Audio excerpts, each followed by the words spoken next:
डाक राशि चक्र की 12 भयावह कहानियां। राशि चक्र के संकेत हमारे व्यक्तित्व और व्यवहार को दर्शाते हैं, लेकिन हर राशि की एक डार्क साइड भी होती है।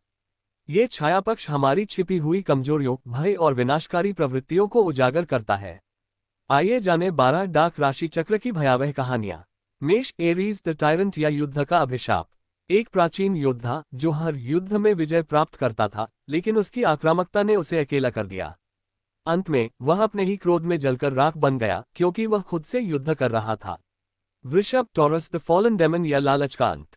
एक धनी व्यापारी जिसे अपनी संपत्ति से इतना लगाव था कि उसने उसे एक गुप्त तहखाने में छुपा लिया। लेकिन जब उसने उसे देखने की कोशिश की तो वह उसी में फंस गया और भूख से तड़प तड़प कर मर गया। मिथुन, जेमिनाई द बैसिलिस्क या दोहरे व्यक्तित्व का श्राप। एक व्यक्ति जिसे दोहरी पहचान का शाप था। दिन में वह एक दयालु इंसान था, लेकिन रात में एक निर्मम हत्यारा बन जाता। अंततः उसकी दोहरी पहचान आपस में टकरा गई और उसने खुद को खत्म कर लिया। कर्क, कैंसर द सर्पेंट या भावनाओं का जाल। एक महिला जो अपने प्रियजनों से इतना प्यार करती थी कि उसने उन्हें अपने घर में कैद कर लिया ताकि वे उसे कभी न छोड़ें। समय के साथ वे सभी पागल हो गए और अंततः उसकी दुनिया उजाड़ हो गई। सिंह, लियो द वॉर मेडन या घमंड का पतन। एक राजा जिसे अपनी ताकत और सुंदरता पर गर्व था। उसने कभी हार नहीं मानी, लेकिन एक दिन जब उसने खुद को आईने में देखा तो उम्र की मार ने उसे झकझोर दिया और वह खुद को ही खत्म कर बैठा। कन्या, वर्गो द माइलस्टोन या पूर्णता का पागलपन। एक वैज्ञानिक जो परफेक्शन का इतना दीवाना था कि उसने खुद को एक मशीन में बदल लिया, लेकिन अंततः वह अपनी ही बनाई परफेक्ट दुनिया में कैद हो गया, जहां इंसानियत का कोई स्थान नहीं था। तुला, लिब्रा द रावनस या न्याय का अभिशाप। एक न्यायाधीश जो हर चीज में संतुलन चाहता था। उसने एक दिन फैसला किया कि जीवन और मृत्यु को भी बराबर करना चाहिए। इसलिए वह खुद को आधा जिंदा और आधा मरा छोड़ने की कोशिश में एक भूत बन गया।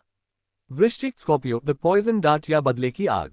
एक प्रेमी जिसे उसकी प्रेमिका ने धोखा दिया।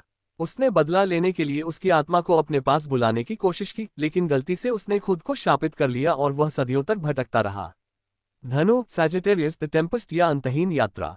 एक यात्री जिसे हर जगह घूमने की लालसा थी, लेकिन वह कभी नहीं रुका, न परिवार बनाया, न प्यार किया। अंत में वह अपनी ही छाया में खो गया, क्योंकि उसके पास लौटने के लिए कोई जगह नहीं बची थी। मकर, कैप्रिकॉर्न द लेवायथन या सफलता का शोक। एक बिजनेसमैन जिसने पूरी दुनिया जीत ली, लेकिन जब उसने पीछे मुड़कर देखा तो उसे एहसास हुआ कि उसने अपनों को खो दिया। अकेलापन उसे खा गया और वह अपनी ही ऊंचाई से कूदकर मर गया। कुंभ, एक्वेरियस द बीस्ट या अराजकता का जुनून। एक वैज्ञानिक जिसने सोचा कि नियमों को तोड़कर ही नई दुनिया बनाई जा सकती है। उसने एक प्रयोग किया जिसने सारी मानवता को मिटा दिया और वह अकेला जीवित रह गया, हमेशा के लिए अपराधबोध में डूबा हुआ। मीन, पाइसीज द स्वॉर्ड या सपनों की भूल भुलैया। एक कलाकार जो अपने सपनों में ही जीता था, लेकिन एक दिन वह अपने ही बनाए सपनों में फंस गया और वास्तविकता को कभी वापस नहीं पा सका। हर राशि की एक डार्क साइड होती है जो हमें दिखाती है कि अगर हम अपने नकारात्मक पहलुओं पर काबू नहीं पाते तो वे हमें बर्बाद कर सकते हैं। हमें अपने अंधेरे पक्ष को समझकर उसे नियंत्रित करना चाहिए, ताकि यह हमें नष्ट न कर दे। वीडियो पसंद आया है तो लाइक करें, शेयर करें और सब्सक्राइब करना ना भूलें।